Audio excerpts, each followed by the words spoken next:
दोस्तों, स्वागत है एक बार फिर से आपका सक्सेस पैथोलॉजी क्लासेस में। जैसे कि आप सभी जानते हैं कि ग्रुप 5 की वैकेंसी के फॉर्म भरना शुरू हो गए हैं, लेकिन इस वीडियो को देखने के बाद ही आप फॉर्म भरें तो आपके लिए बेहतर होगा। आज मैं आपको कुछ विशेष चीज़ें बताने वाला हूं जो काफ़ी लोगों को पता नहीं होती है। फॉर्म भरते वक्त लोग सोचते हैं कि हमें कहीं भी नौकरी मिल जाएगी, झंडों में नौकरी मिल रहा है, हमें सरकारी नौकरी है तो हम जाके ज्वाइन कर लेंगे, लेकिन ऐसा होता नहीं है। जब नौकरी मिल जाती है उसके बाद परेशानियाँ शुरू होती हैं। तो मैं आपको इसलिए इनके बारे में बताऊंगा। आपको फिर से बता दूं कि फॉर्म भरने की तिथि 30 तारीख से शुरू हो चुकी है ऑलरेडी, जो कि 13/1/2025 तक रहेगी। आप संशोधन करा सकते हैं 18/1/2025 तक।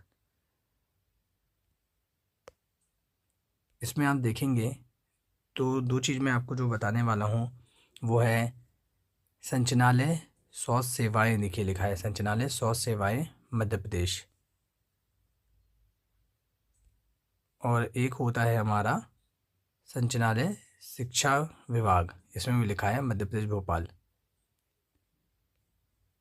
तो इन दोनों में क्या भिन्नताएं होती हैं, क्या समानताएं होती हैं, किस में क्या बेनिफिट्स होते हैं हमें नौकरी करने के, तो इस वीडियो के बाद आपके दिमाग में कोई भी डाउट्स हों तो वो क्लियर हो जाएंगे।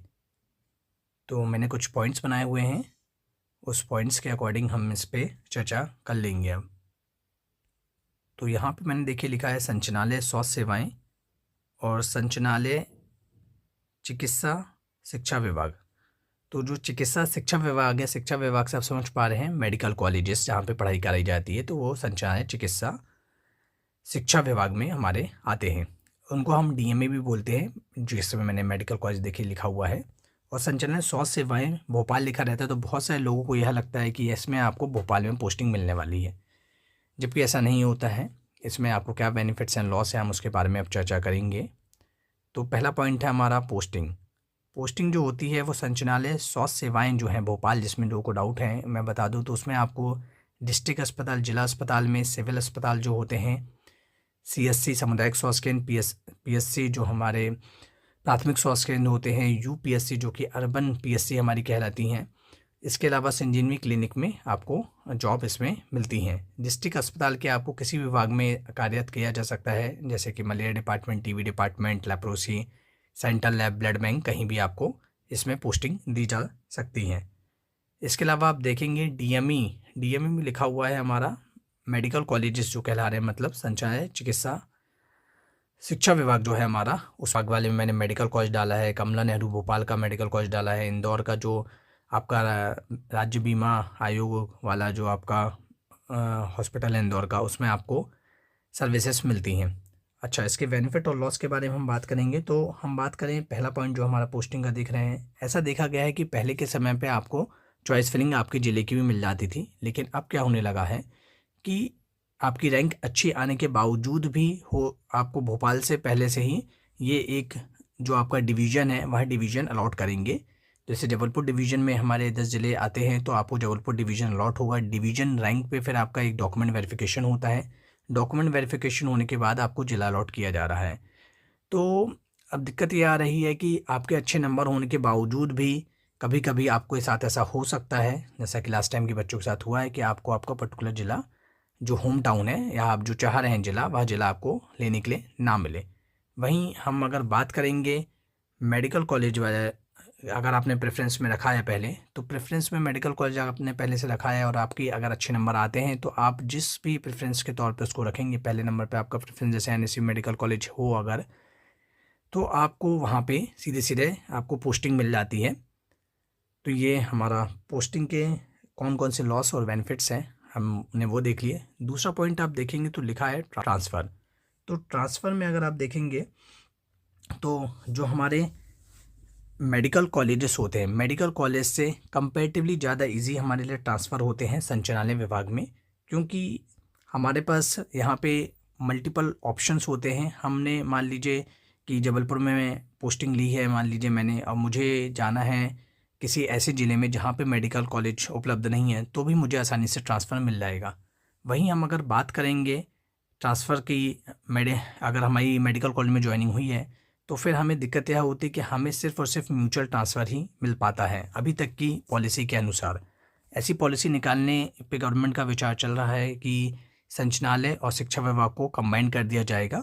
तब आपको ये देखने के लिए मिल सकता है कि आपको इतनी समस्याएं ट्रांसफ़र को लेके ना मिले। लेकिन फ़िलहाल अभी ये है कि जिस भी ज़िले में मेडिकल कॉलेज उपलब्ध हैं, आपको केवल उसी ज़िले के मेडिकल कॉलेज में ही ट्रांसफ़र मिल सकता है, वह भी म्यूचुअल, अगर आपको उसी कैटेगरी का बंदा मिल रहा होगा तब। तो ये बहुत बड़ी एक समस्या अभी मेडिकल कॉलेज में ट्रांसफ़र की बनी हुई है। तो ये हमारा ट्रांसफ़र को लेके एक समस्या है। फिर तीसरी हम पॉइंट पे अगर हम बात करें,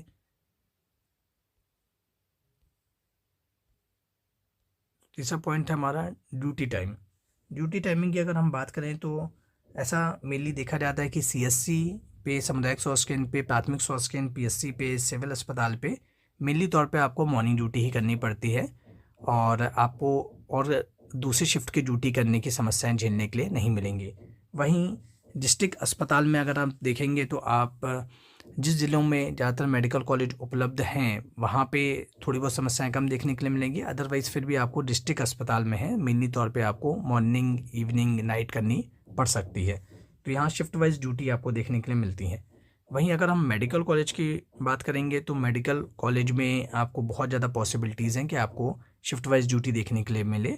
अदरवाइज़ आपकी अगर ड्यूटी किसी ऐसे डिपार्टमेंट में रहती है जैसे हिस्टोलॉजी है, साइटोलॉजी है या माइक्रोबायोलॉजी है, तो आपको ये देखने के लिए मिल सकता है कि आपको एक ही शिफ्ट में ड्यूटी करने के लिए मिल जाए। नेक्स्ट पॉइंट देखेंगे हम, एंट्री एंड एग्जिट टाइम लिखा हुआ है। तो देखिए, जैसे मैंने आपको पहले भी बताया कि सीएससी पीएससी में आपको इस प्रकार की छूटें कुछ मिल जाती हैं। तो सीएससी पीएससी में किसी प्रकार का पंचिंग सिस्टम उपलब्ध नहीं है अभी तक की डेट में, ना ही कोई ऐप से आपके अपडेट्स हो रही हैं चीज़ें, आपके अटेंडेंस वगैरह। तो उस वजह से आप आगे पीछे भी थोड़ा टाइमिंग में जाएंगे, थोड़ा लेट भी चले जाइए, थोड़ा जल्दी भी निकल जाइए, तो आपको समस्याएं देखने के लिए नहीं मिलती, ना ही आपकी सैलरी वगैरह कटती है इस सब चीज़ों से। तो इससे भी आप फ्री रहते हैं। वहीं डिस्ट्रिक्ट अस्पताल में ऐसा नहीं है। डिस्ट्रिक्ट अस्पताल में आप देखेंगे तो मिली तौर पे पंचिंग सिस्टम चालू हो गया है और वहीं देखा जाए एक और सार्थक ऐप भी आया हुआ है जिस वजह से अटेंडेंस जिससे चालू की जानी है बहुत जल्दी। अगर वह चालू हो जाती है तो फिर सब जगह पंचिंग सिस्टम हो जाएगा। इसके अलावा हम बात करें मेडिकल कॉलेज की, तो मेडिकल कॉलेज में आपको पंचिंग सिस्टम ही देखने के लिए मिलता है। आपको बाकायदा टाइम टू टाइम जाके पंच करना पड़ेगा और एग्जिट टाइम पे भी आपको पंच करना पड़ेगा। पाँचवा, ये बहुत इंपॉर्टेंट पॉइंट है, लीव। आपको छुट्टियां जो हैं, छुट्टियों में देखा जाए तो सीएससी पीएससी पे आपको कंपैरेटिवली छुट्टियां इजीली मिल जाती हैं। आप अपने जो साथ में आपके मिली तौर पे 2 से 3 एलटीज़ बस आपको पास हो सकते हैं सीएससी लेवल पे या सिविल अस्पताल पे। पीएससी पे एक ही एलटी होता है मिली तौर पे, बट फिर भी हमें कंपैरेटिवली ऐसा देखते हैं हम लोग अपने साथ वाले दोस्तों को भी कि सीएससी पीएससी लेवल तक आपको थोड़ा इजीली छुट्टियाँ मिल जाती हैं। बीएमओ वगैरह भी अच्छे होते हैं, छुट्टियाँ इजीली दे देते हैं।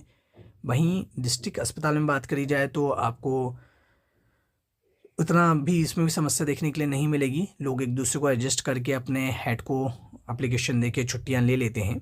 लेकिन अगर हम बात करें मेडिकल कॉलेज की, तो मेडिकल कॉलेज में ये बहुत बड़ी समस्या है क्योंकि मेडिकल कॉलेज में आपको रिप्लेसमेंट देना पड़ेगा। पहले अपना, आप एक एलटी हैं अगर, तो आपको एक रिप्लेसमेंट के तौर पे दूसरा एलटी देना पड़ेगा जो आपका काम देखेगा। उसके बाद आप अपने एचओडी से छुट्टी लेंगे। एचओडी हो सकता है आपके और एमएस रहते हैं उनके पास भेजे, वो आपको हो सकता है और डीन से आपको परमिट कराए। तो छुट्टियों के कई लेवल पड़ाव पार करने के बाद ही आप छुट्टी ले सकते हैं, अन्यथा आप एकदम से ऐसे गायब हो जाएंगे तो आपको हो सकता है कि वो एब्सेंट कर दें, आप इतनी कर दें। तो ये एक ड्रॉबैक है अभी एक तरीके से कि आप अगर मेडिकल कॉलेज में पोस्टिंग लेते हैं तो। नेक्स्ट देखेंगे हम वर्क रिस्पॉन्सिबिलिटी। अब ये भी बहुत ही महत्वपूर्ण का बात है। बहुत सारे लोग पहले के समय में ये सोचते थे और अभी भी सोचते हैं कि सीएससी पीएससी पे कोई काम नहीं रहता है तो हम सीएससी पीएससी पे जाके बहुत आराम कर लेंगे, लेकिन ऐसा नहीं है। आप देखेंगे तो अभी के समय पे अगर मैं बात करूं डिस्ट्रिक्ट अस्पताल में, तो डिस्ट्रिक्ट अस्पताल में एक पर्टिकुलर डिपार्टमेंट में आपको पोस्टिंग मिलेगी। अगर एलटी की बात करी जाए तो हो सकता है वो किसी पर्टिकुलर डिपार्टमेंट के सेंट्रल लैब में रहे तो उसको शिफ्ट वाइज ड्यूटी करनी पड़ेगी अपनी। इसके अलावा मान लीजिए मलेरिया डिपार्टमेंट तो पर्टिकुलर से मलेरिया डिपार्टमेंट का काम करेगा, टीबी डिपार्टमेंट तो टीबी डिपार्टमेंट का काम करेगा, लैप्रोसी में तो लैप्रोसी का काम करेगा। लेकिन वहीं सीएससी पीएससी में अगर हम बात करें तो पीएससी पे तो ज़्यादा चीज़ें नहीं होती हैं, लेकिन सीएससी मतलब कि सामुदायिक स्वास्थ्य केंद्र पे अगर हम बात करें, कम्युनिटी हेल्थ सेंटर्स पे हम बात करें, तो आपके पास मेनली 2 या से 3 एलटी हो सकते हैं वहाँ पे। डिपेंड करता है, कई जगहों पे थोड़े मल्टीपल ज़्यादा एलटीज़ भी हैं, लेकिन ज़्यादा 2 या 3 एलटीज़ होते हैं। तो वहाँ पे आपको देखने के लिए मिलता है कि आपको सेंट्रल लैब में आजकल प्राइवेट लैब्स आ गई हैं, तो उनके लिए भी आपको हेल्प करते हैं कहीं न कहीं। इसके अलावा आपको एएनसी कैंप लगेंगे, उसमें आपकी ड्यूटी लग सकती है। HRP high risk pregnancy camp लगते हैं, उसमें ड्यूटी लगती है। टीबी का काम भी आप ही को मैनेज करना पड़ता है, मलेरिया का काम भी आप ही को मैनेज करना पड़ेगा। एलटीटी नसबंदी जो कैंप लगते हैं, तो वो भी आपको आपकी उसमें ड्यूटी लग जाती है। सिकल सेल के कैंप लगते हैं, उसमें भी आपकी ड्यूटी लगेगी। ब्लड बैंक के कैंप है, उसमें भी आपकी ड्यूटी लग सकती है। तो मेनली अभी के समय पे अब ये देखा गया है कि काफ़ी हद तक सीएससी लेवल के अब टेक्नीशियंस पे बर्डन रहता है, जिस हिसाब से उनके ऊपर लोड बढ़ाते जा रहे हैं। और ये भी डिपेंड करता है फिर आप किस एरिया पे, आपकी किस सीएससी लेवल पे आप हैं। हो सकता है वहाँ पे बहुत कम पेशेंट्स रहते हो, आउटर एरिया हो, पर मेनली तौर पे जैसे कि मैं जिस पीएससी में सीएससी पे हूँ, वहाँ पे बहुत ज़्यादा वर्कलोड रहता है हिसाब से। वहीं हम बात करेंगे अगर मेडिकल कॉलेज की, तो मेडिकल कॉलेज में भी जो मैंने बात बोली डिस्ट्रिक्ट में, वही चीज़ है कि पर्टिकुलर डिपार्टमेंट का ही आपको काम देखना है बस। अगर आप मेडिकल कॉलेज के किसी पर्टिकुलर डिपार्टमेंट में सर्विस कर रहे हैं, सेंट्रल लैब में तो सिर्फ सेंट्रल लैब देखेंगे, साइटो में तो सिर्फ साइटो देखेंगे, हिस्टो में हिस्टो देखेंगे, माइक्रो देखेंगे। मतलब ओवरऑल आपको पूरा पर्टिकुलर काम आपको नहीं देखना, आप पर्टिकुलर डिपार्टमेंट में रहेंगे। उसमें भी एलटीज़ काफ़ी सारे हैं मेडिकल कॉलेज में, तो आपके काम बटे हुए हैं। वहाँ पे प्राइवेट लैब जब से आ गई हैं, तब से बहुत बेनिफिट हो गया है टेक्नीशियंस वर्क को, तो इतनी समस्याएं उनको देखने के लिए नहीं मिलती हैं। आगे हम बात करेंगे, आयुष्मान मनी लिखा हुआ है मैंने, तो आयुष्मान योजना जो चलती है उसके तहत कैटेगरी वाइज क्या है कि आपके पैसे बटे हुए हैं। स्टाफ नर्स को 50% अमाउंट मिलता है, जो अमाउंट आता है ऊपर से 10% टेक्नीशियंस को मिलता है। इस प्रकार से क्या है, आपका जितने भी लोग आपके यहाँ के इंस्टीट्यूट में आके अगर इलाज लेते हैं और आयुष्मान के द्वारा अगर सेवाएं प्राप्त कर रहे हैं, तो गवर्नमेंट हमें इंसेंटिव के तौर पे एक पैसा उपलब्ध करा रही है। वह पैसा उपलब्ध कराती है हमें, उसमें से कुछ पैसा रोगी कल्याण समिति में जाता है, मतलब ऐसे डिवाइड होता जाता है। तो यह देखा गया है मेनली तौर पे कि जो आयुष्मान का पैसा है वो डिस्ट्रिक्ट अस्पताल में और सिविल अस्पताल में तो फिर भी मिल जाता है कहीं ना कहीं एम्प्लॉयज़ को ईज़िली तरीके से। वहीं सीएससी पीएससी में अभी भी इसके लिए काफ़ी स्ट्रगल है, कई जगह पे तो आयुष्मान चालू भी नहीं है और वो पैसा मिल भी नहीं पाता है। वहीं अगर हम बात करें मेडिकल कॉलेज में, तो मेडिकल कॉलेज में ये पैसा ईज़िली मिल जाता है। ये पैसा डिपेंड करता है कि आपके यहाँ पे पूरे कितना ज़्यादा अमाउंट हुआ है, उसका पूरा पर्टिकुलर डिपार्टमेंट को, एक्सरे वाले को या एलटी वाले डिपार्टमेंट को या नर्सिस वाले डिपार्टमेंट को इतना पैसा आया है, तो वो डिवाइड होता है जितने नंबर ऑफ़ कैंडिडेट्स होते हैं उसके हिसाब से। ठीक है, अब बात करें, आखिरी पॉइंट है मेरा, अदर लिखा है मैंने, ये लिखा है फुली गवर्नमेंट बॉडी होती है और जो मेडिकल कॉलेज हैं वो हमारे ऑटोनोमस बॉडी हैं। तो फुली गवर्नमेंट बॉडी में आपको यह बेनिफिट होता है कि जब भी गवर्नमेंट किसी भी प्रकार का महंगाई भत्ता लगाता है या कोई भी प्रकार के इंक्रीमेंट्स हैं, कोई भी चीज़ें लग रही हैं, तो कंपैरेटिवली ये देखा गया है कि बहुत ईजिली तौर पे संचालय वाले के लिए लग जाते हैं। वहीं मेडिकल कॉलेज में अगर हम बात करें, तो मेडिकल कॉलेज में ये देखा गया था पहले के समय में कि पता चला महंगाई भत्ता लगा है तो वह बीच का पैसा उनको एरियर्स के तौर पे मिला ही नहीं है। बट आई थिंक अब धीरे धीरे प्रॉब्लम सॉल्व हो रही है।